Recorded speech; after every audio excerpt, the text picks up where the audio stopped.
और एक बार फिर से उन हारे हुए लोगों के लिए ये स्टेटमेंट खास सभी के लिए। कैसे हराया?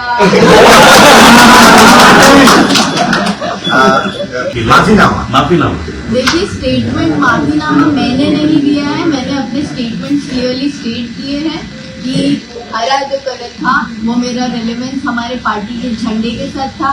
मैंने खुद ने, मेरे पार्टी के अध्यक्ष बैरिस्टर असदुद्दीन अवैसी साहब ने, हमने अपने तौर के ऊपर यह फैसला किया था कि शहर ने जो भी स्टेटमेंट दी है वो पार्टी का स्टेटमेंट है, पार्टी उसके साथ पूरी तरीके से खड़ी हुई है। लेकिन अगर तुम लोकल लेवल के ऊपर कि पुलिस वाले आने वाले हैं, पुलिस वाले आके उठा के लेकर जाएंगे, ये करेंगे करके उसके अंदर, तो आज ये स्टेटमेंट शहर का खत्म हो चुका है। अब इम्तियाज जलील ये स्टेटमेंट देकर जा रहा है और वो तोतले को बोलकर जा रहा है। तू एक बच्ची को बच्ची समझकर तू समझ ये कर रहा था, अब मेरे खिलाफ तुझे क्या कार्रवाई करने का है। इम्तियाज भाई, आप भी राजनीति में आने से पहले पत्रकार थे, ऐसे ही सवाल आप भी किया करते। शहर के स्टेटमेंट में कौन सा पार्ट आपको ऑब्जेक्शनेबल लग रहा है? कोई भी नहीं, इसीलिए तो मैं बोल के जा रहा हूँ ना। शहर ने तो सिर्फ मुमरा के बारे में बोली है कि मुमरा को हरा करना है, मैं तो पूरे देश को हरा करने की बात कर रहा हूँ, हरा भरा करने की बात कर रहा हूँ, देश में झाड़ लगाने की बात कर रहा हूँ, पेड़ पौधे लगाने की बात कर रहा हूँ। लोगों का ये कहना है, उन्होंने अगर झाड़ लगाने का वर्ड बोला होता तो माना जाता, उन्होंने सिर्फ हरा बोला गया, तो लोगों का यही कमेंट आता है। ये लोगों का नहीं है, कुछ फालतू लोगों का है, जिसको तो अकल कम होती है ना, वो कुछ ना कुछ भी ढूंढते रहते हैं। स्टेटमेंट्स इम्तियाज सर ने अभी आपको दिए, वो सब मेरे दिल के स्टेटमेंट्स हैं।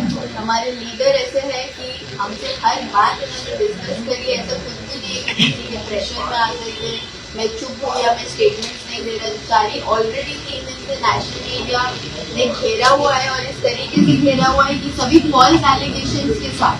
लेकिन थैंक यू सभी उन इंडियंस का जिन्होंने मेरे हक में बात की। कई सारे नॉन मुस्लिम हिंदू भाई बहनों ने भी मेरे लिए वीडियोज बनाए और सोशल मीडिया पर अपलोड किए। दिल से आप सभी का बहुत बहुत शुक्रिया।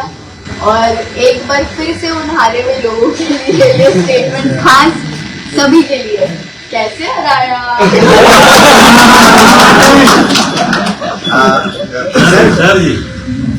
सर जी एक प्रश्न तो विचारतोय की तुम्ही स्टेटमेंट दिला आहे का की जो वक्तव्य केलं माफीनामा? देखिए, स्टेटमेंट माफीनामा मैंने नहीं दिया है, मैंने अपने स्टेटमेंट क्लियरली स्टेट किए हैं कि हरा जो कलर था वो मेरा रेलेवेंस हमारे पार्टी के झंडे के साथ था, जो आरजेडी का भी झंडा है। अगर आप देखें तो और कई पार्टियों का इंडिया में झंडा है। जब वो बोलते हैं कि we want to paint our city green या we want to paint our city saffron, तो उसको अनकॉन्स्टिट्यूशनल नहीं देखा जाता है, असंवैधानिक नहीं देखा जाता है। बट ये हरे कलर के साथ मुसलमानों को एक ऐसे तरीके से जोड़ दिया जाता है जिसको कम्युनलाइज करके आगे वो बात रखी जाती है। बट ये फॉल्स एलिगेशंस हैं। जो लोग हमको जानते हैं, जो लोग MIM पार्टी में बिलीव रखते हैं, हमारे सभी सपोर्टर्स और वो हिंदू भाई बहन भी है। हम सिर्फ हिंदुस्तान मुसलमानों का नहीं है, हिंदू भाई बहन अलग अलग धर्म जात के कई सारे लोग मिलकर के रहते हैं और उनका सपोर्ट रहा है।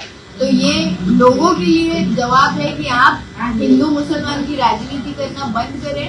MIM पार्टी पावर में आ रही है अल्हम्दुलिल्लाह, और किसी को इससे भी प्रॉब्लम है कि हम अल्हम्दुलिल्लाह बोलते हैं, इंशाल्लाह बोलते हैं, उसका मतलब इतनी मीडिया है तो एक बार क्लियर कर दो। अल्हम्दुलिल्लाह का मतलब है कि थैंक गॉड और इंशाल्लाह का मतलब है गॉड विलिंग।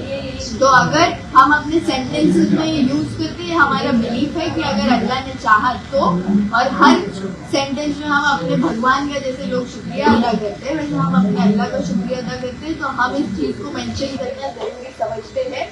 इससे कोई धार्मिक भावनाएं हर्ट नहीं होती। जैसे उन लोगों की एक भाषा है, ये हमारी भाषा है। तो प्लीज इस पर और धार्मिक राजनीति करना बंद करें। आज के बाद अगर आपको मुझे कवर करना है तो सिर्फ और सिर्फ मेरे काम को कवर करें। तोतले को बोल रहा हूँ कि तुमने इस बच्ची के, छोटी बच्ची है, पहली मर्तबा जीत कर आई है, उसका जोश है, लेकिन मैं अगर बोल के जा रहा हूं, अब तुझे चैलेंज कर रहा हूं मैं कि मेरे खिलाफ तू क्या कार्रवाई कर सकता है, क्योंकि कायदे कानून हमको भी अच्छी तरीके से समझ में आते हैं। हम कोई डर के, दब के, छुप के है तो ये करने वाले हैं, ऐसा नहीं है। और मैं एक बार फिर से ये बताना चाहता हूं, अगर तुम्हारी भारतीय जनता पार्टी की हुकूमत है महाराष्ट्र के अंदर और तुम ये समझ रहे हम कुछ भी करेंगे, मुंब्रा के अंदर अगर दोबारा ये तोतला यहां पर आया तो एक बात समझ लेने का, मैं दोबारा यहां पर आऊंगा और भरे चौराहे के ऊपर बड़ा स्क्रीन लगवाकर उसकी जो ब्लू फिल्म है मैं है तो वो फिल्म है तो भरे चौराहे के ऊपर दिखाऊंगा। तुम हमको सिखा रहे हो, तुम्हारा खुद का चरित्र क्या है तुम देखिएगा। अब तुम ये समझ रहे होंगे कि भाई मैं आऊंगा, आके तो यहां पर पुलिस वालों के ऊपर दबाव देकर चला जाऊंगा करके, तो इनकी पार्टी गुंडे और मवालियों से भरी पड़ी हुई है। पुलिस अगर इनको कंट्रोल नहीं कर सक रही है तो आप हमारे ऊपर दबाव डालेंगे, नहीं साहब ये आया था, कौन है, उसका वजूद क्या है, क्या है क्या ये। पोलिसांनी आज एक स्टेटमेंट जारी केले, त्यांनी त्यांच्या वक्तव्याची माफी मागितली, माफी मागितली गेली आहे की नाही तर प्रतिक्रिया आली। देखिए, इस बच्ची के ऊपर जिस तरीके से उनके परिवार के ऊपर जिस तरीके से प्रेशर लाया जा रहा था, उसमें हमने कहीं पर भी आज हमने मीटिंग लेकर ये कहा है कि देखिए हमारी जीत हुई है, हमें लोगों ने है तो आवाम ने है तो कबूल किया है, एक्सेप्ट किया है। हमारे अंदर ह्यूमिलिटी होनी चाहिए, हमने लोगों का धन्यवाद अदा करना चाहिए, हमने लोगों के अंदर एक पैगाम देना चाहिए कि साहब इतने सारे लोगों ने हमको वोट दिया है, अब हम मुंब्रा के विकास के लिए आगे बढ़ना चाहते हैं। मुंब्रा का विकास करते वक्त जब हम सड़क की बात कर रहे हैं तो सड़क के ऊपर कोई एक जाति के लोग नहीं चलने वाले हैं। जब हम कचरा उठाने वाले हैं तो वो कचरे की बदबू सिर्फ एक समाज को सताती है, दूसरे समाज को सताती है, ऐसा नहीं है। ड्रेनेज अगर है, इंफ्रास्ट्रक्चर अगर नहीं है, तो ये सब चीजें जो है हम मुंब्रा के विकास के लिए, लेकिन सारे लोगों को तकलीफ इस बात की सता रही थी कि एमआईएम 125 सीटें कैसे जीत गई, गोवंडी के अंदर है तो हमने मुंबई में 8 सीटें कैसा जीत गए हैं, मुंब्रा के अंदर हमने 5 सीटें कैसा जीत गए हैं करके। भाई आप लोगों की ये जिम्मेदारी थी कि एक यंग लड़की, पढ़ी लिखी, हाईली एजुकेटेड बच्ची, जिसको कितने दिन सताया गया है उसके परिवार वालों को कि हम टिकट दे रहे, अभी दे रहे, सुबह दे रहे, रात में दे रहे, आधी रात को दे रहे हैं करके, उसमें मेहनत करे, रास्ते के ऊपर आए, लड़े झगड़े, उसके ऊपर पुलिस नोटिस दे रही है। और नोटिस देकर हमने कल साफ कर दिया था, मैंने खुद ने, मेरे पार्टी के अध्यक्ष बैरिस्टर असदुद्दीन अवैसी साहब ने, हमने अपने तौर के ऊपर यह फैसला किया था कि शहर ने जो भी स्टेटमेंट दी है वो पार्टी का स्टेटमेंट है, पार्टी उसके साथ पूरी तरीके से खड़ी हुई है।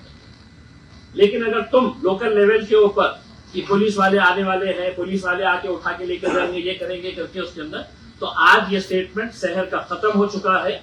अब इम्तियाज जलील ये स्टेटमेंट देकर जा रहा है और वो तोतले को बोलकर जा रहा है, तू एक बच्ची को बच्ची समझकर तू समझ ये कर रहा था, अब मेरे खिलाफ तुझे क्या कार्रवाई करने का है कर। लिखित में पुलिस को माफीनामा दिए क्या? माफीनामा दिला है कि नहीं? एक लेटर वायरल हुआ है, एक लेटर वायरल हुआ है जो कॉपी टू किरीट सोमैया है और वो पुलिस ने दिया, और उसमें उन्होंने कहा है कि शहर ने नोटिस के बाद पुलिस डिपार्टमेंट में आकर स्टेटमेंट दिया है और उस स्टेटमेंट में लिखित में उस अपने बयान के लिए शहर ने माफी मांगी। साहेब मराठीत सर हिंदी पण काय आहे की सहरला आम्ही प्रश्न विचारला होतो याच्या बाबतीत आणि तिला स्पष्टपणे आम्ही सांगितलं होतं कोणत्याही प्रकारे आपल्याला माफी मागायची नाही आहे। आणि तिला जे स्टेटमेंट त्यांनी दिलेली आहे त्यांनी स्पष्टपणे सांगितलेली आहे की मुंबईला हिरवा करायचा आहे, मुंब्राला सॉरी, जशा गिरीश महाजन नाशिकला सगळं हिरवं जे होतं ना ते कापण्याची तयारी करत होते ते। गिरीश महाजन को है तो नासिक से है तो हिरवा चाहिए ही नहीं था, पूरी का पूरा नासिक एक साथ आ गया है कि नहीं, बोला साहब हमको हिरवा बचाने का है करके, हरियाली बचाने का है करके उसने। आप इसको इस नजरिए से क्यों नहीं देख रहे हैं कि 26 जनवरी आने वाला है और शहर ने अपनी यंग टीम के साथ ये फैसला किया था कि हम मुंब्रा के अंदर हरियाली ही हरियाली लगाएंगे करके, मुंबई को हरा भरा कर देंगे करके। और ये तो सिर्फ मुंब्रा को हरा भरा करने की बात कर रहे हैं, हम तो देश को हरा भरा करने की बात कर रहे हैं। आपको हरा ऐसा लग गया ये तो कोई आतंकी शब्द है, ये तो कोई दहशतगर्दी का कोई एक शब्द का इस्तेमाल किया गया है क्या? इम्तियाज भाई, क्या हुआ? साथ में आपने जो देवेंद्र मराठी में फडणवीस बोला, अपना होर्डिंग लगाकर अगर ये कह सकता है कि छत्रपति संभाजी नगर ने भगवाकरण केलेला आहे करके, इम्तियाज भाई इसी सवाल में आपने मराठी में जवाब की शुरुआत की थी, वही जवाब हिंदी में हिंदी बोला। में भी बोलिए। पण ते प्रश्न पब्लिक के कमेंट आ रहे हैं कि आप उसको हिंदी में भी बोलिए। ये दिला आहे का पोलीस स्टेशनमध्ये? कारण पोलिसांचं अधिकृत पत्र आहे, अधिकृत पत्र आहे. काय आहे सर हिंदी, सर स्टार्टिंग का हिंदी में बोल दीजिए जो आपने स्टार्ट किया। सुनिए, इतनी लाचार मुंब्रा पुलिस को चंद मवाली गुंडे भारतीय जनता पार्टी के पदाधिकारी होंगे, लेकिन मैं समझता हूं कि मुंब्रा के सीनियर पीआई साहब ने वो तोतले से पूछना चाहिए था कि भाई तू वो बच्ची के बारे में है तो सवाल उठा रहा है, ये तेरा एक वीडियो देखा है क्या करके? सीनियर साहब को मैं भिजाऊं क्या उनका वीडियो? किरीट सोमैया का वीडियो भिजाऊं मैं? तो आप इस बच्ची के ऊपर, उनके परिवार वालों के ऊपर जितना प्रेशर लेकर आ रहे हैं, अब अगर ये बच्ची को ऐसा लगता है कि मेरे ऊपर बहुत ज्यादा प्रेशर आया है, मेरे काम का फोकस हट रहा है, इतने ज्यादा हेट मैसेज सोशल मीडिया के ऊपर उसके खिलाफ ये किया जा रहा है, एज इफ कोई एक नया टेररिस्ट इस देश के अंदर आ गया है। भाई हरे रंग का, उन्हें भगवे रंग का बोले हैं। इस देश के अंदर एक नचनिया है, सुनिए, हर दूसरे दिन मुसलमानों पाकिस्तान चले जाओ करके, क्यों? उसके जहेज में आया था हिंदुस्तान।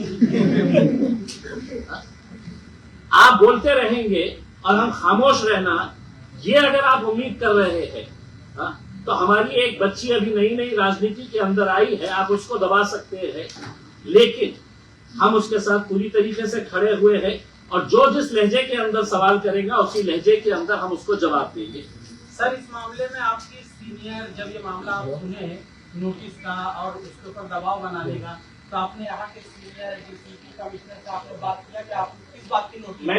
मैंने किसी से भी, किसी पुलिस अधिकारी से बात नहीं किया मैंने, और मैं समझा नहीं जरूरी इन लोगों से बात करना करके। तुमने नोटिस दिए, हम उस नोटिस को तो सुप्रीम कोर्ट तक लेके जाने की हमारी तैयारी।